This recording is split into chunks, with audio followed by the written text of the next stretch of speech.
தமிழர் ஆட்சி பார்த்துட்டு இருக்க எல்லாருக்குமே வணக்கம். தமிழ்நாடு தேர்தலுக்கான முடிவுகள் வர ஆரம்பிச்சிடுச்சு. தபால் ஓட்டுகள் எண்ண ஆரம்பிச்சிட்டாங்க அப்படின்றது ஒன்று இருக்கு. ஆனா என்ன ஆயிடுச்சு அப்படின்னு பார்த்தீங்கன்னா, ரொம்ப மகிழ்ச்சியான விஷயம். முதல் முறையா மற்றவையிலிருந்து நாம் தமிழர் கட்சியை எல்லா இடத்துலையுமே ஒரு பார்ட்டா சேர்த்திருக்காங்க அப்படின்றது ஒன்று இருக்கு. நாதாக்கா அப்படின்னு சொல்லிட்டு போட்டிருக்காங்க.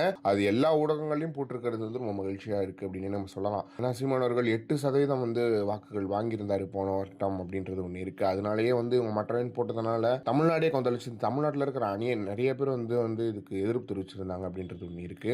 அது மட்டும் இல்லாம சீமானவர்கள் இப்போ காரைக்குடியில முன்னிலையில இருக்காரா அப்படின்ற ஒரு கேள்விகள் வந்திருக்கு. தபால் ஓட்டுகள் என்ன ஆரம்பிச்சிருக்காங்க காரைக்குடியில அப்படின்றது ஒன்று இருக்கு. எனவே காரைக்குடியில சீமானவர்கள் முன்னிலை பெறுவாரு அப்படின்ற ஒரு எதிர்பார்ப்பு இருக்கு. டிவி பிரபு, மாங்குடி, தெர்போகி பாண்டி இவங்க 3 பேரையும் தாண்டி சீமானவர்கள் ஒரு முன்னிலையில இருக்காரு அப்படின்ற மாதிரியான செய்திகள் வருது. எனவே இது முடிவான செய்திகள் இல்ல. ஆனா செய்திகள் வந்துகிட்டு இருக்கு அப்படின்றது ஒன்று இருக்கு.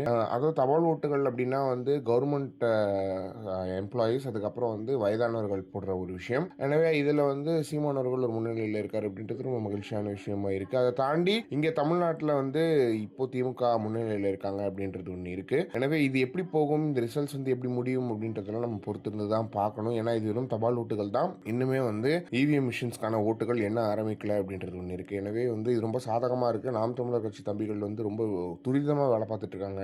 அங்கங்க விஷயங்கள், அதாவது பூத்துகள் ரொம்ப துரிதமாக வேலை பார்த்துட்டு இருக்காங்க அப்படின்றதும் ஒன்று இருக்குது. எனவே இதை பற்றி நீங்கள் என்ன நினைக்கிறீங்க அப்படின்றத மறக்காம கமெண்ட் பாக்ஸ்னு சொல்லுங்கள்.